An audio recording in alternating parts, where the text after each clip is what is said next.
Daily Tech News Show is made possible by you, the listener. Thanks to all of you, including Reed Fischler, Larry Bailey, Michelle Sergiu, and Bolu. On this episode of DTNS, Max Scoville is here with these video game gift ideas that you need. You can speed up that holiday shopping with Google Maps, and why it's nice to have competition in the microblogging world. This is the Daily Tech News for Friday, November 15th, 2024 in Los Angeles. I'm Tom Merritt. From Columbus, Ohio, I'm Robb Dunewood. Drawing the top tech stories in Cleveland, Ohio, I'm Len Peralta. And I am today's producer, Amos. Joining us, senior writer and host at IGN, Max Scoville. Welcome back, Max. Good to have you. Hey, thanks for having me. Thanks for being here. I can't wait to get the video game recommendations. Do you have any that really surprised you this year? Oh, I think the resounding surprise is Balatro. Everyone's pretty nuts about that. That's basically Crazy Poker, which is on PC and just mobile and Switch, I think, at this point. But it's one of those ridiculously addictive games that, I don't think anyone was expecting that to catch on quite as much as it did. All right. Well, good. We're going to get that and more in a little bit, but let's start with the quick hits. We may or may not get to see what happens if The Onion takes over Alex Jones' InfoWars. The judge overseeing Jones' bankruptcy proceedings has halted the transfer and ordered an evidentiary hearing to review the auction that The Onion won. It's a little complex, but it was an auction with only two bidders. The other bidder was First United American Companies, which operates the Shop Alex Jones website. That bidder complained about the secrecy of the process. The bids were done in secret, and First United says, we think we outbid them. The trustee who oversaw the secret bidding told the court that yes, First United's bid was in fact larger in dollars than the Onion's, but the Onion's offer was selected because it included a deal that would have the families of Sandy Hook victims who won money from Jones in a separate case forego some of that in order to fund this sale. So the judge is going to look into all of this and make sure it was above board. Facebook is changing its primary metric to be in line with Instagram's views. A view for a reel or a story is how many times someone watched it, and a view for a photo or a text post is how many times they were seen on screen. This replaces plays and impressions. It's basically a rename to show that they're comparable in Meta's opinion. Minutes viewed and average minutes viewed will also replace watch time and average watch time. This rounds to the nearest minute instead of being for every second. The UK's Virgin Media, O2, has created a tool to eat up the time of scammers who call you. So they're not calling you. They're being distracted by this. A generated voice called Daisy sounds like an old woman and can talk to the scammers about its family and hobbies, provide fake bank details. O2 isn't using it, like giving it to you to use it or anything. They created phone numbers for Daisy and went out and seeded them into the kinds of lists that scammers buy to use to auto dial numbers. Multiple models were used with the help of YouTuber Jim Browning, who does this sort of thing, to make Daisy. And the idea is that scammers will auto-dial these numbers from time to time, and then Daisy keeps them on the line, preventing them from trying to scam real people.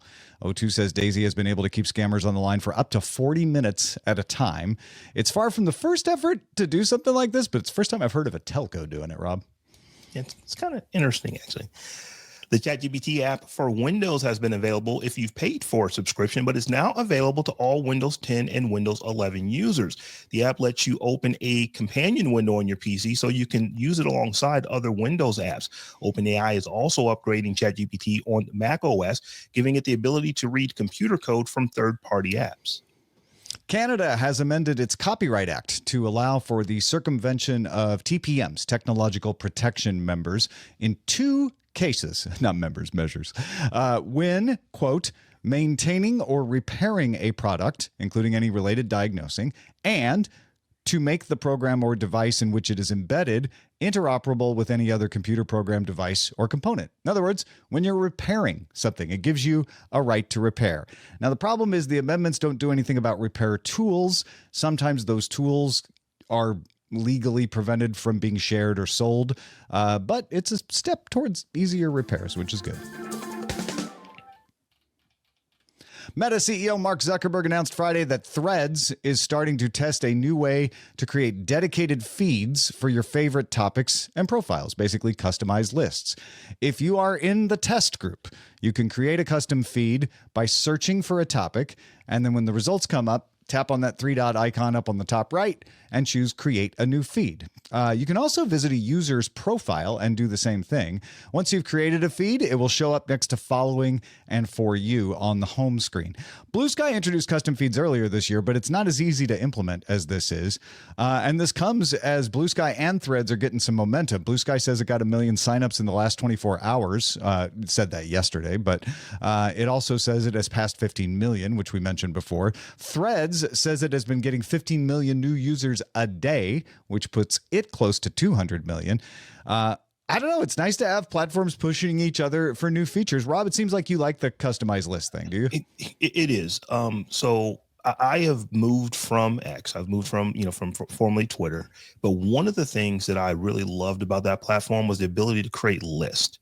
And now this isn't exactly a list, but it's better than just you not being able to curate at all, other than I follow you or I don't follow you.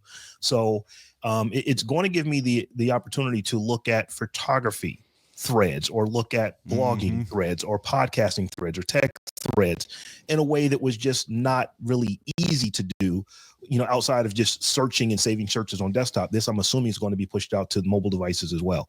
So I am fairly happy about the fact that I can at least curate what I'm looking for on Threads a little bit more once this once this gets pushed out. I haven't actually checked Threads yet today to see if this is something where I actually made it into the beta. Yeah, I did not make it into the beta. And then you were telling me, Max, that you posted your first thread today. Yeah, I'm very late to the party on that. I think I locked down my handle on there the second they announced that was a platform, but I've also made the move away from X, Twitter, broken up, whatever. Yeah, this is appealing to me. I like the idea of something that's simultaneously curated, but also a little bit, algorithmic. Like, I never messed with lists on Twitter because that just seemed like, I don't know, more trouble than I wanted to go into. I just would kind of, go on there and look at the people who I followed. But the idea of sort of being able to, pick the different groups of types of people that I wanted to deal with, plus some recommendations that fit those descriptions. It feels almost like a Spotify radio station, where it's some things it knows you like because you've deliberately followed those things manually, but then some other things that are in line with those things, which, yeah, that sounds neat. I might mess with that. I'm actually really enjoying the fact that we have true competition here in a way we didn't for a long time. Twitter was kind of it for the longest time. I haven't abandoned X. I still use it for a couple of particular things, and I know there's a particular audience that is on there. And so I'll kind of choose where I post stuff, like, oh, this feels more like a Threads thing, or this feels like a Mastodon thing. And then I recently started playing around with an app called Open Vibe, which you can get for Android and iOS, which lets you mix and match. You can actually post to Mastodon, Bluesky, Threads, and Nostr, which I'm not on, but maybe I will get on, all at once. Or you can choose, like, just send this to one of them or a couple of them. If there's more apps come along like that make it easier to do the posting, I kind of like having different platforms that are, trying to get an edge by making new stuff for us.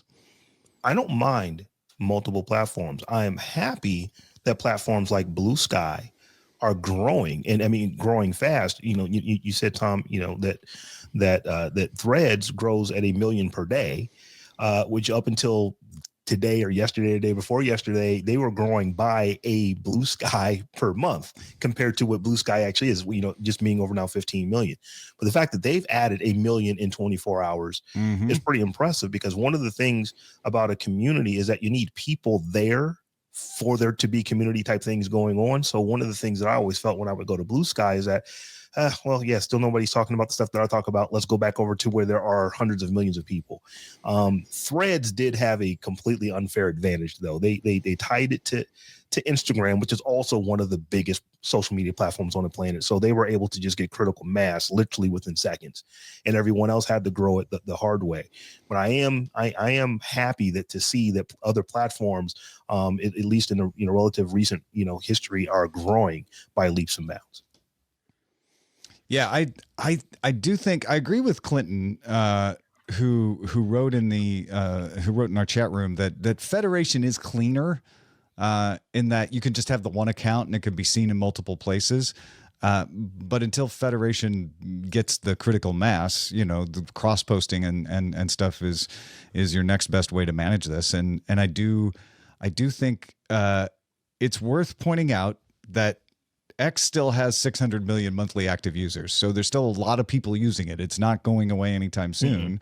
But Threads is growing. It's now 200 million. So it's starting to get in the conversation. And Bluesky obviously has been accelerating quite a bit last couple of days. Mastodon is still growing too, across all of its multiple servers out there. So I like that we have a little more choice, little more flavor I would like some one platform to sort of really secure itself as the big fish. It was nice for a minute when Twitter was just the one and only one you'd go to. There wasn't really that much competition, but this feels sort of like when blogging really blew up, and it was there was Zanga and LiveJournal and Blogspot, and it was just it was difficult to follow people in one place. It was just kind of a hassle, and I don't know.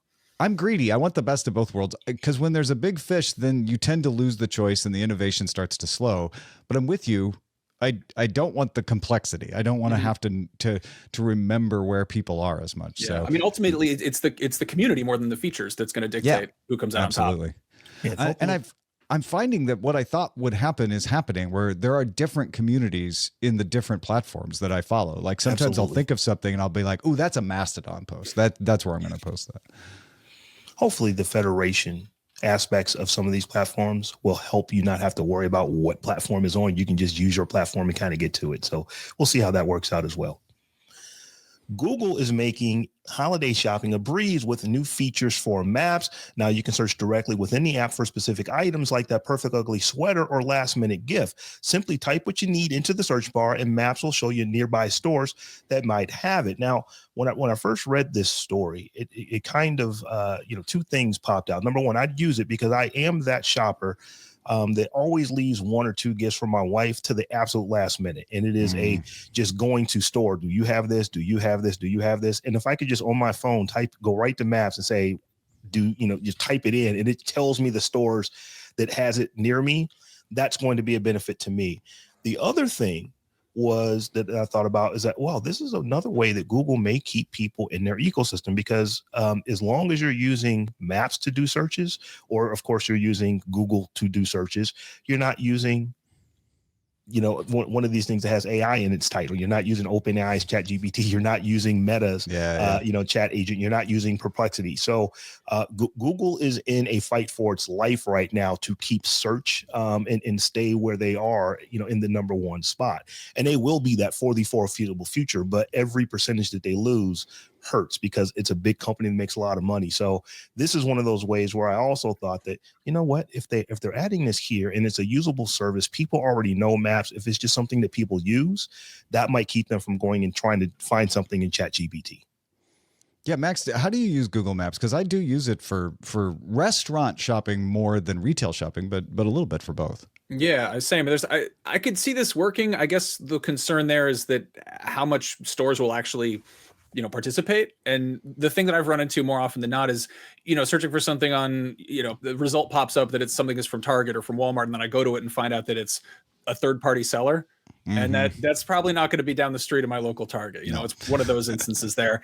It would be really cool to see smaller businesses jump on this. And, you type in jewelry and suddenly there's a little boutique store you didn't realize was around the corner. And, that's the internet equivalent of window shopping or, walking by foot traffic. So, yeah, definitely. I mean, one of the interesting things, the way this is being rolled out, is they will have types of items for almost all the stores that are out there, as long as they know what kind of store it is. So small businesses can manage that in their small business listings. So if it's a jewelry store, like you say, it can say, "Oh, you're looking for jewelry? You might try here." It won't always have the inventory. It won't always have the inventory though. It will just say you'll have to call them or go visit the store. But that would be an improvement to me. Right now, sometimes you type in a type of product. Every once in a while I try it and the results are less than satisfying. It'll be like some things you're like, I'm pretty sure that pizza place does not have jewelry. I'm not sure why that's showing up. So maybe this will improve that. I'm excited to see how it goes horribly wrong, because that could be very entertaining. I have a weird anecdote where this would have actually solved my problem. I was in Barcelona a few months ago for a wedding, and my wife had a wardrobe emergency, and she decided she needed full coverage underpants. I won't get into it. And so I had like an hour and a half till I needed to be at the wedding. And she's like, please find me these as soon as you can possibly. You just get on. And I was, I hadn't even showered yet. So I'm typing in Google, lingerie, women's clothing, underwear, whatever. And it's like, oh, cool. There's a quote unquote lingerie store around the corner from our hotel. And it turns out it was the gift shop for an erotic museum, which did not have what I was looking for. No, but probably maybe not. If Google Shopping had in stock things in your area, that would have helped via maps. Definitely. That sounds like that place would have had less than full coverage. It was definitely not. We were not covered in that area. No. Yeah. So Google also updated maps to allow you to report and see delays impacting your transit lines, as well as show more details such as alternative transit routes and subway station entrances. And if you drive an EV, you can also send routes from your phone to your EV if it has Google Maps in it, so that you don't have to actually look at it one place and then go enter in the exact same thing once you get into your car. Ideally, someday we have glasses with the decent heads-up display that aren't headsets, and I can have navigation that whatever I'm doing. I'm driving, I'm taking a train, I'm walking, I'm doing all three, maybe. Driving to a train station and then walking from the train station to other stop. It'll just tell me what I need to do next. When we were in Seoul last week, we were using Naver Maps, and one of the best things about that was it would tell you which entrance to go in for the subway. It would tell you which door to line up for on the subway in order to make sure that you had the fastest transfer or the fastest way to the exit. And I was like, if this could just tell me in my ear, go to this door, go to this, look for this exit, that'd be great. That's pretty cool. That's amazing. I love it. Yeah. Well, if you have a thought about something we have talked about on the show but don't know our email address, here it is. Email us, feedback@dailytechnewsshow.com. As we're getting into the holiday shopping season, we thought we'd ask Max to come on and give us some gift ideas for the gamer in our life. We're going to go through multiple platforms here. Lightning round. Max, start us off with the Switch. Okay, so first things first, if you have a Switch owner in your life, there's a good chance that they've, played some of the biggest games that have come out. But if not, one of the biggest games that came out this year was The Legend of Zelda Echoes of Wisdom, which is effectively, cutesy little teeny tiny version of last year's Tears of the Kingdom. It involves Princess Zelda being playable for the first time, and she uses a variety of household objects to solve puzzles. If somebody in your life does not have a Nintendo Switch and you're considering getting them one, I don't recommend doing that right now unless they're really not too fussy about things, because Nintendo has said the Switch successor is going to get announced sometime before April of next year. So I think they're really just trying to clear out inventory of existing Switches. And, then again, it is pretty much dirt cheap to get a Switch nowadays. Moving on to PlayStation, or rather, sorry, Xbox. The big game I think this year, or really the big winner Xbox wise, is Game Pass, which is their subscription service. You can buy it a few months at a time. For anybody, if they're a big gamer, if they have an Xbox, even if they have a PC, I feel like this is a phenomenal gift because it lets them figure out what they want. It also gives them, access to brand new games as they're coming out.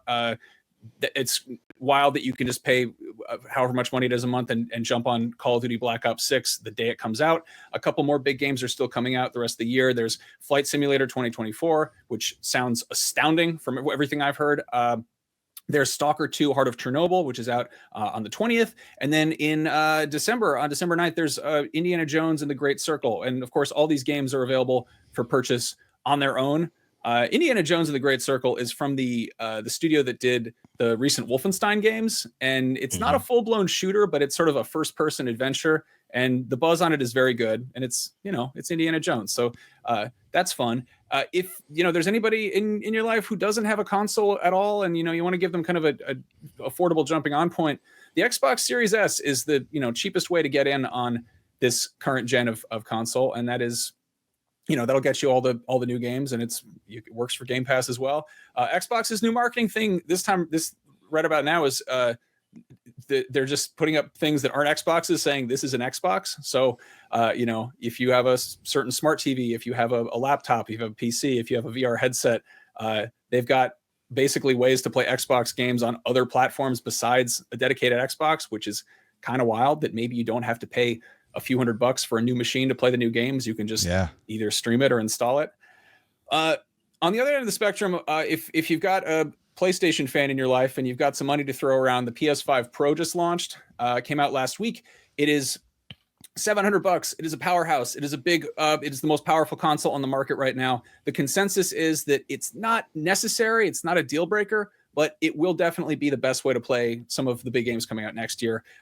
GTA 5, for instance, or the Ghost of Yote, which is the big old samurai game that is coming out sometime. We're not sure exactly when, but all the PS5 games will be coming to that, and they'll get some additional polish and bells and whistles, which is cool. The best PS5 game of the fall is Astrobot, which is a very adorable 3D platformer that is kind of an ode to just 30 years of PlayStation history. It's got tons and tons of wonderful little Easter eggs. It is a great way, if you've got a younger gamer in your life, or if you're a gamer yourself and you want to, expose a young kid to just 3D platforming. This is, I would say, Sony's closest thing to a Mario game they've done to date, which is pretty cool. There are plenty of cross-platform games that are on, PS5, Series X, and PC, namely Call of Duty Black Ops 6. Call of Duty, annual tradition. It is regularly the best-selling game of the year, period. This time around, it's I think something special. I think that the folks at Activision kind of went nose to the grindstone and really refined things and got kind of interesting. And the campaign is one of the better campaigns that they've had in a very long time. Borrows from other types of gameplay. At times it feels like Hitman. At times it feels like Metal Gear. They did some really cool stuff with it. And then, of course, there's the multiplayer and zombies to go with that. Dragon Age Veilguard is BioWare's long-awaited RPG, and the people who like the original Dragon Age games seem really into it. It's gorgeous. It looks amazing. I haven't gotten into this myself. I'm not nuts about Dragon Age, but it seems to be a hit with people.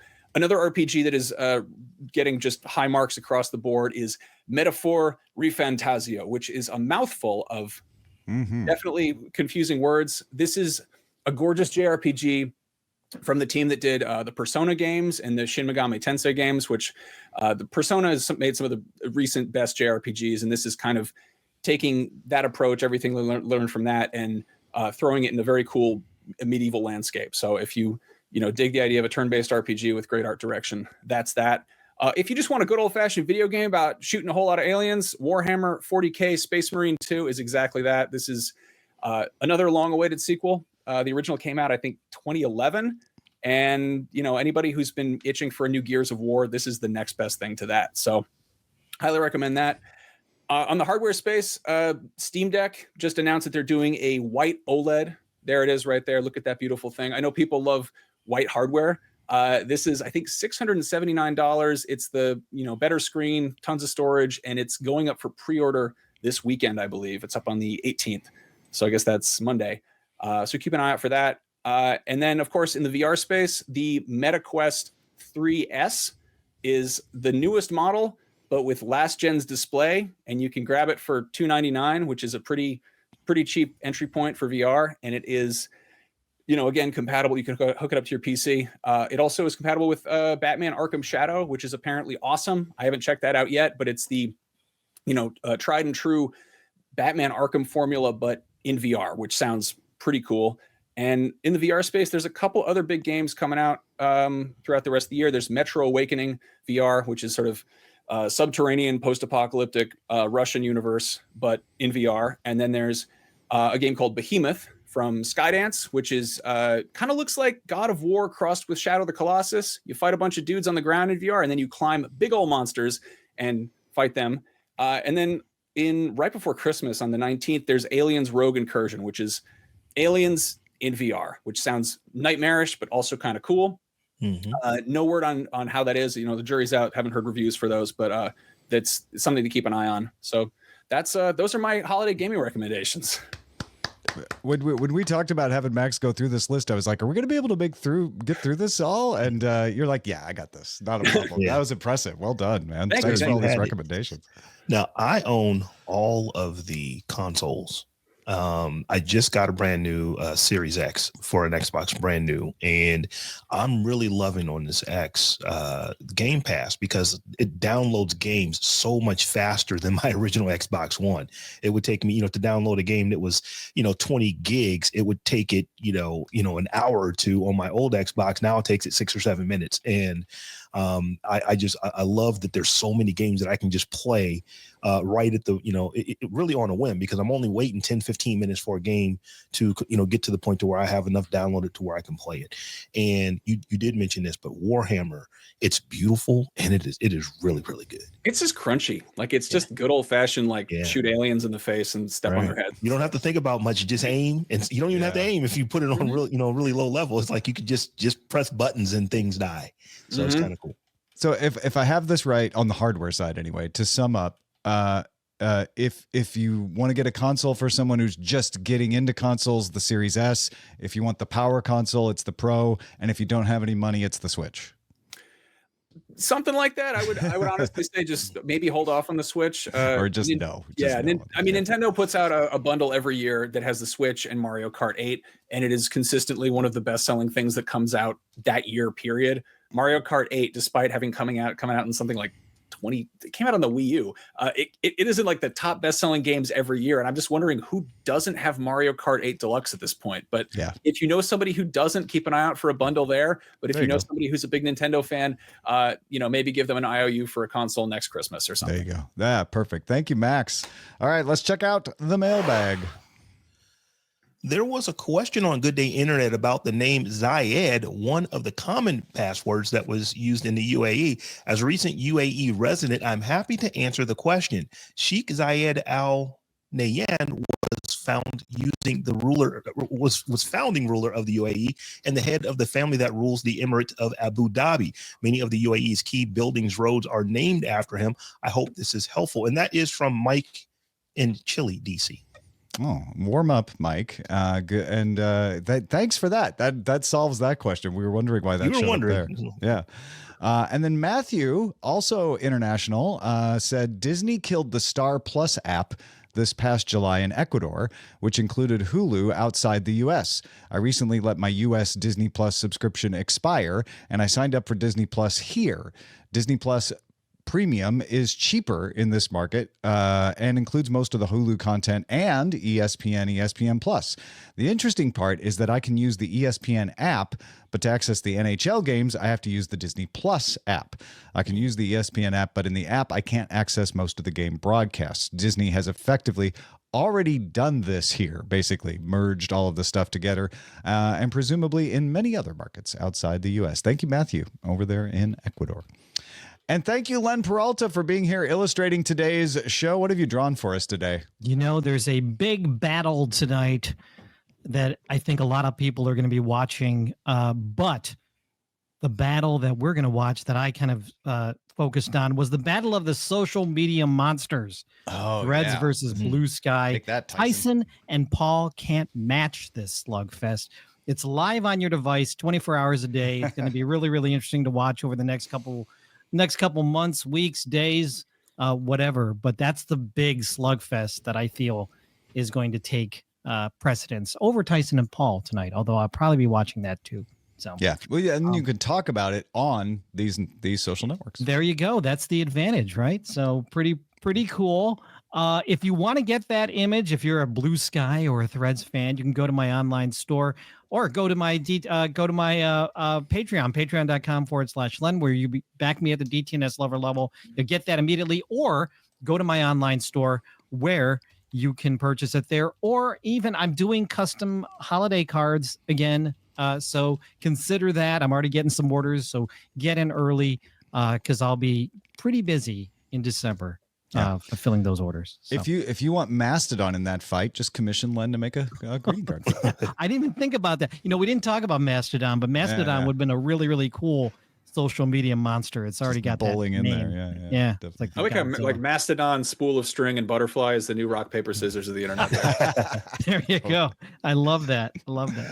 Well, thanks, Len, and thanks, Max Scoville, for nothing else but coming in, and giving me some validation that my games I just purchased are good ones.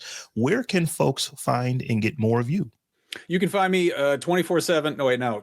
You can find me all the time over at IGN.com or IGN on the various apps. I'm not working there 24/7, but I do put in my work. There's that little final preview of the recent Power Rangers game I just previewed right there.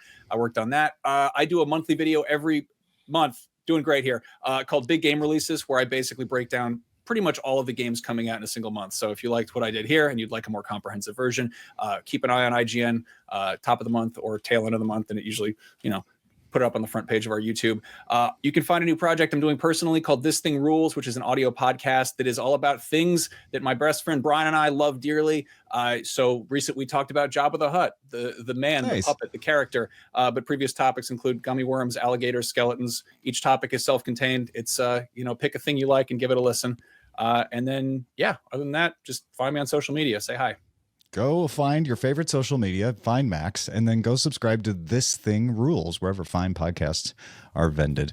We also have a top 5 show at our YouTube channel. This week, we're counting down the top 5 things to shop for on Black Friday. Goes right along with what we were talking about.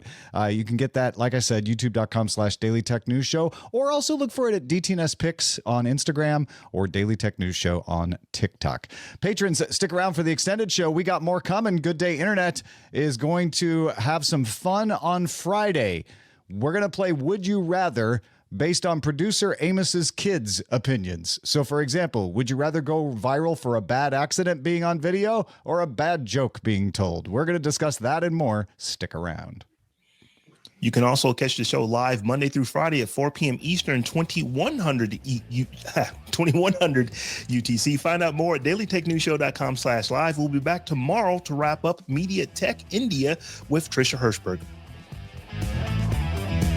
See you tomorrow, folks. Or actually Monday.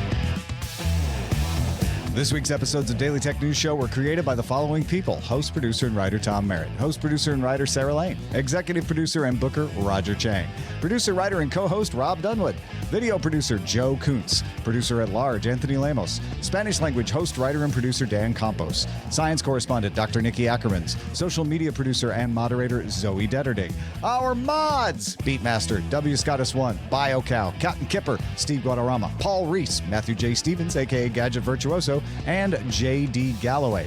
Mod and video hosting by Dan Christensen. Music and art provided by Martin Bell, Dan Looters, Mustafa A., Acast, and Len Peralta. Live art performed by Len Peralta. Acast ad support from Tatiana Matias. Patreon support from Tom McNeil. Contributors for this week's shows included Jen Cutter and Justin Robert Young. Our guest this week was Max Scoville. And thanks to all our patrons who make the show possible.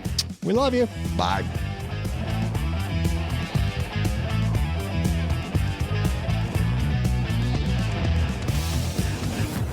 This show is part of the Frog Pants Network. Get more at frogpants.com. Diamond Club hopes you have enjoyed this program.